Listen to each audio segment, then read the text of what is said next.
Ingat, apapun yang kamu lakukan, kok tidak ada muatan akhirat di dalamnya. Maka kamu sedang membangun mimpi di dalam mimpi. Dan jika yang kamu lakukan ada muatan akhirat di dalamnya, maka kamu sedang menanam tanaman ketika kamu sedang dalam tidur, dan akan kamu panen ketika kamu terjaga. Di dunia ini, orang yang tak punya mata hati, itu seperti orang yang berjalan dalam tidur, walau berjalan sebenarnya tak tahu kemana arah tujuannya, ketika dia mati nanti baru dia terjaga. Makanya banyak orang mati baru merasa kalau ternyata banyak langkah salah yang telah ditempuhnya. Karena berjalan dalam tidur, dan mengigaunya dalam tidur ini ternyata banyak yang salah. Dan baru disadari ketika setelah mati, ketika malaikat memukul pecah kepalanya. Yang beruntung di dunia ini, di saat dia berjalan di dalam tidur ini, di saat dimana arah perjalanannya tidak jelas dan mata ruhaninya terpejam dalam tidur. Orang itu segera tanggap, bahwa dirinya dalam dunia fatamorgana. Dan segera menyadari untuk berusaha mencari cara agar mata ruhaninya bisa terbuka, sehingga dia terjaga dari tidur dan tipuan mimpi yang mempesonakan. Dan segera mencari dan menyadarkan kesadaran budi dan keteguhan iman, lalu mencari jati dirinya.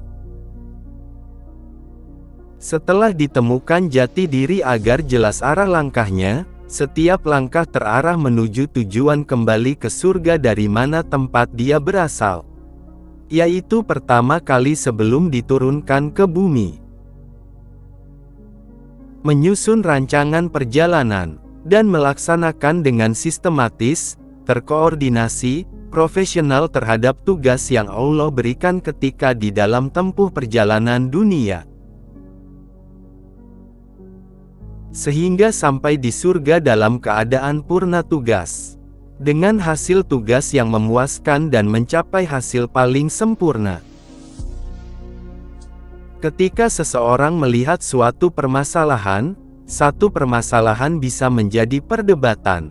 Karena bedanya memandang dari sudut yang berbeda-beda. Lalu masing-masing bersikukuh dengan pendapat dari sudut pandangnya masing-masing, dan masing-masing merasa benar dengan pendapatnya.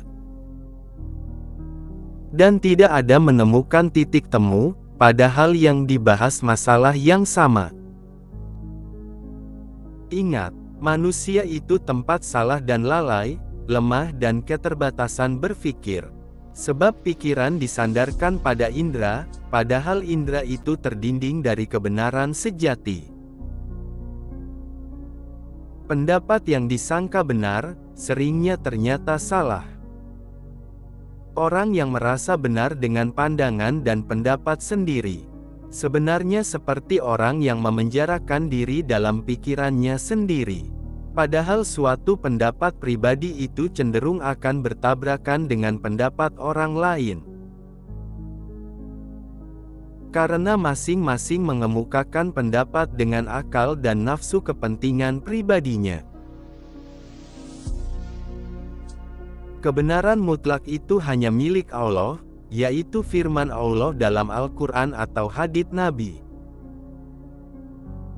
Jika pendapat atau pandangan kita bertentangan dengan Al-Quran, maka jelas kita yang salah, dan Al-Quran yang benar.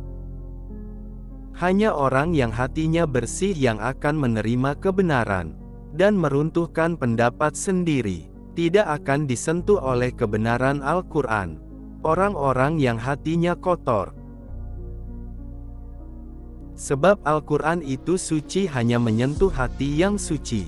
Jika kita masih bersikukuh dengan pendapat kita, yang menyelisihi Al-Quran, itu tandanya hati kita masih kotor, yang mana cahaya Al-Quran saja tak menembus gelapnya.